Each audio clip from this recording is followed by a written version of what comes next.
Merry Christmas everyone. I'm Roberel D. Lucero presenting the problems in the Philippines that are stated in our lesson. Um, Make poverty history.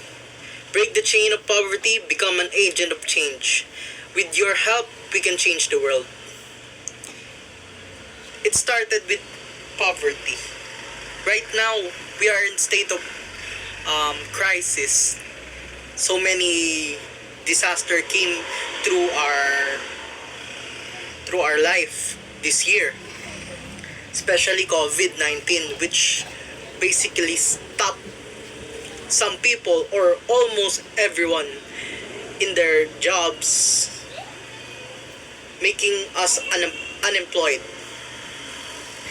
Right now, poverty is the major problem of the Philippines, and one of its roots will be given in this video. It was also discussed in the Philippines that in the mind of every Filipino, getting a job is a top priority. And because we experience poverty, right now I can't even fathom if I'm gonna be moving up to my second semester as a freshman at FEU because of poverty. And a lot of students today that stop because of poverty. And one of its main causes is, next slide.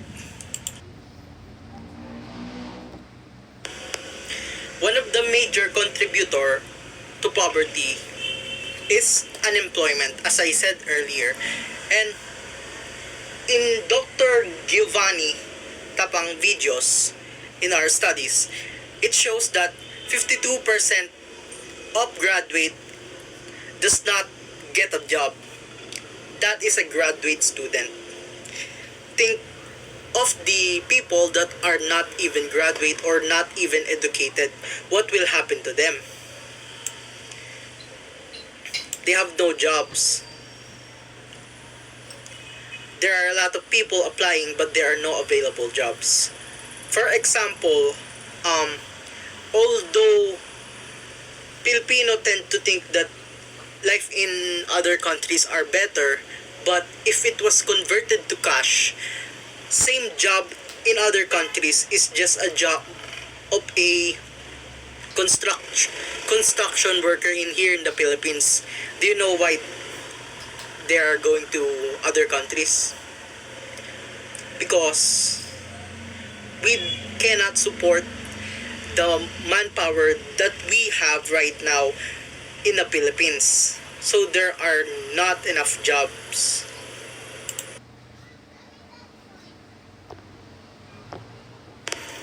Philippines is not prepared for science. It was given by Dr. Giovanni Tapang that almost all schools in the Philippines, or almost some schools, although I may say that almost every school, because in my grade school I can't seem to experience practical use of science. Only when I was in senior high did I know the practical use of science. We are just all about papers that does not help us in experiencing what science is all about. And according to Dr. Giovanni, science or usage of science may equal to industrial growth. Right now, he said that we are still in pre-industrial and we don't have our own product. Right now in the GDP of the Philippines, 60% of that contributes in our economy is service.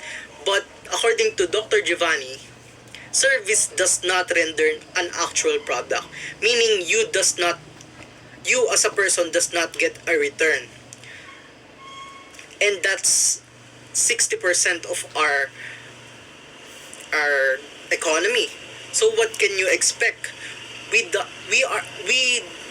We are just manufacturing something, but we do not use science as to our advantage to gain an advantage in other countries to sell it in a higher price. Because what we manufacture here, or some manufacturing, but manufacturing in the Philippines is so low, and other are so low that service industry dominates every aspects that does not rendered in actual product, and it's not, in a long term, it's not useful for us.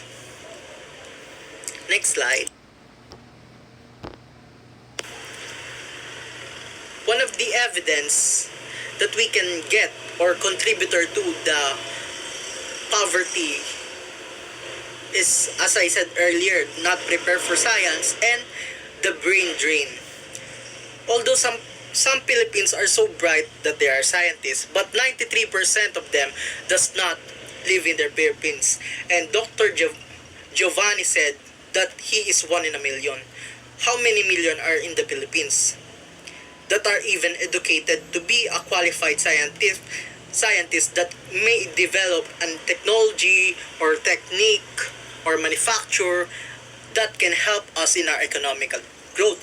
That is that 7%, meaning it's in a lower chance, because our country cannot support itself. We are so reliant on outside resources, outside products that are not made in the Philippines and that are sold in higher price. That's why it created poverty.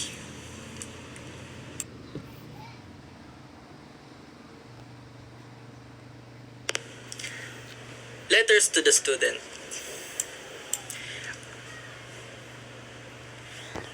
I will leave a lasting question for everyone that will be watching this presentation.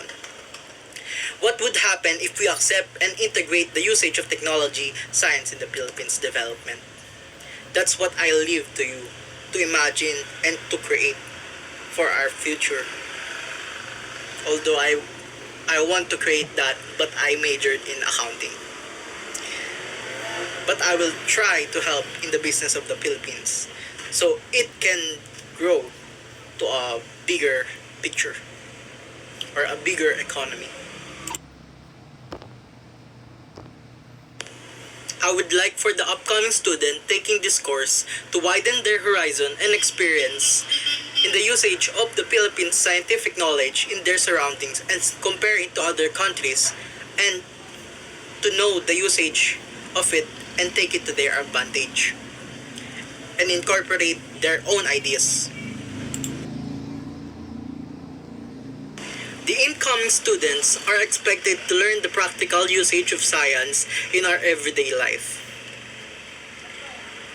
because practical and theoretical knowledge are not the same.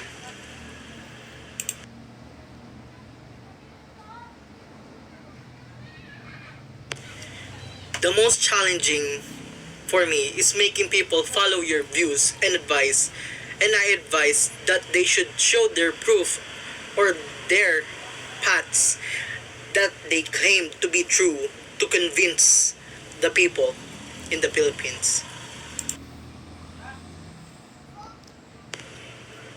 I learned this course through the exchange of ideas with my classmate and professor that enhances my point of views and open mind